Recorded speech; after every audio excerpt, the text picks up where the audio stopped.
Salut à tous. Aujourd'hui, on va essayer d'avancer dans le programme.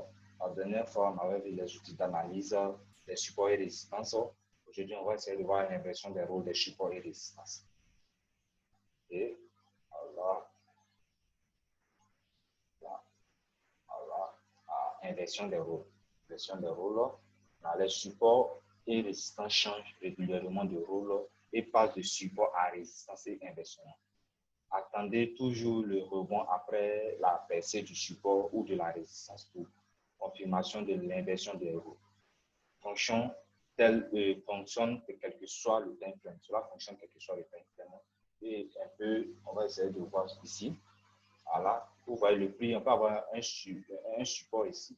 Alors, le prix vient, il rebondit, il monte. Et ensuite, il descend, il casse le support. Ensuite, il vient tester le support qu'on appelle inversion de rôle. Donc, il passe de support et redevient résistant. Donc, ici, c'est une résistance. Le support, c'est au-dessus. Lorsque le dessus, lorsqu'il vient tester au-dessus, et la résistance, lorsqu'il vient tester en dessous.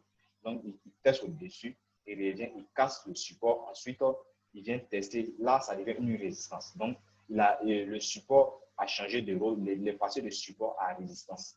Pareil ici, il monte, il teste, c'est une résistance, il descend, ensuite il casse la résistance et il revient tester la résistance, automatiquement il devient un support. Voilà, donc c'est un peu l'inversion de rôle, c'est tout simple que ça, il passe de support à résistance. On va essayer de vérifier ça sur le graphique. Et si on vient ici, là, par exemple, on va essayer de voir, je cherche automatiquement, je n'ai pas prévu de poser, mais on va chercher en même temps automatiquement. On vient par exemple ici, là, dessus, on vient ici,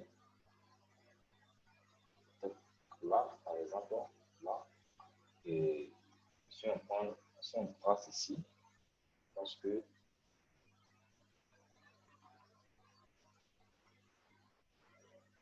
là, vous voyez, on voit que non, le prix est venu la tester. Ici, c'est une résistance. Après avoir testé, là, il est descendu. Ensuite, il est venu retester encore une deuxième fois. Puis, il est descendu un peu et monté, il a cassé et la résistance. Et il est venu retester la résistance. Donc, cette résistance est passée de résistance à support. Et le test ici fait qu'il passe de résistance à, on a maintenant un support.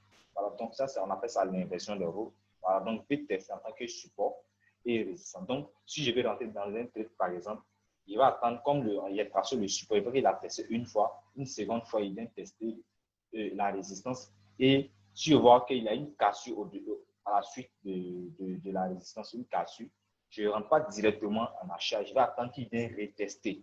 Voilà, il vient retester. Or, quand il vient retester, c'est un faux signal d'achat, il vient retester et il repart automatiquement à la hausse. Donc, on appelle ça l'inversion de rôle qui parle où le support passe de support à résistance, où la résistance passe de résistance à support. On va essayer de chercher encore des exemples. Des exemples ici, bon, on va essayer de voir ici si ça répond. Là, bon, c'est bon, ici, on descend un peu.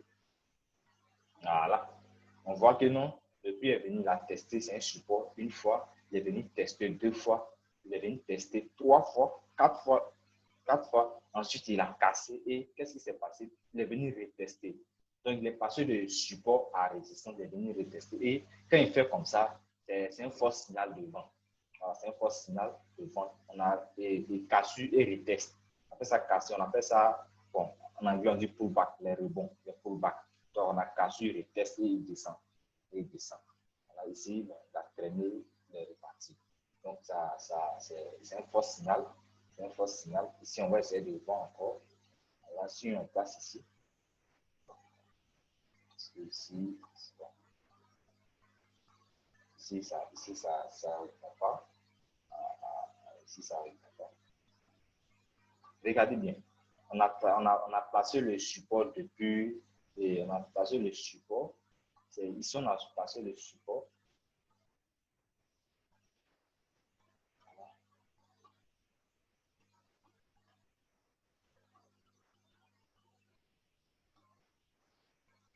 On va essayer de voir. Là. fait le breakpoint. On va essayer de chercher encore. Support, résistance, support, résistance, support, résistance. On va sur le cas pour voir. Sur le cas pour voir. Ici, ici, ici, là, là. Je fais une place ici.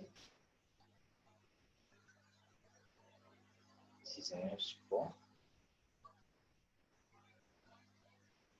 C'est un support. Ce qu'il a vu. Bon, là, vous voyez ce qui s'est passé. On voit que le prix a c'est une fois ici. Deux fois, il a cassé. Alors, il a cassé. Donc, lorsqu'il casse brusquement, une cassure plus de support, on ne rentre pas dans le thé. On ne rentre pas dans le thé. On atteint un retracement, puis un pullback, un retest. Mais ici, on n'a pas de retest. Qu'est-ce qu'on remarque? On voit que le prix vraiment casser encore. Alors, donc, il revient et il teste. Ici, on avait test, test. Et ici, on a un test. Ici, on peut rentrer à la hausse. Ici, on voit des indices qui nous montrent qu'il va descendre. On peut le trade et on attend. Il vient encore, il casse. Il n'a pas de test, il casse. On ne rentre pas. On attend un pullback. Bon, il n'y a pas de pullback ici. Ça traîne et c'est reparti. Et c'est ici, il y a une autre retest. Il a cassé encore. Il est venu retester ici. Là, on avait un fort signal de vente. On avait un fort signal de vente. On voit qu'il a réagi support, support, support, support, résistance. Et qu'est-ce qui s'est passé à la suite de la résistance? On a une forte chute, pardon. On a une forte chute du prix. Voilà, donc, lorsqu'on a une cassure sans retest, il n'est pas conseillé de rentrer dans le trade parce qu'on a une faible probabilité de trade. Voilà, donc ici, par exemple, on constate qu'après la cassure, le prix est descendu un peu, il est remonté pareillement ici. Or, ici, quand on a eu le pullback, on a vu que le prix est descendu carrément. Voilà, donc c'est un peu ça l'inversion des rôles. On a les supports qui passent à résistance ou on a des résistances qui passent à support. Et vraiment, c'est des forts indices de trade. Et on va essayer de placer les supports et résistances. On va essayer de placer les supports et résistances, les renversements, les points de renversement. On va essayer de déterminer où on a eu des supports et des résistances. Vraiment, tout ça va nous permettre de pouvoir anticiper le marché dans l'avenir. Vraiment, merci pour la vidéo, pour l'écoute. Et on se dit à la prochaine pour la suite.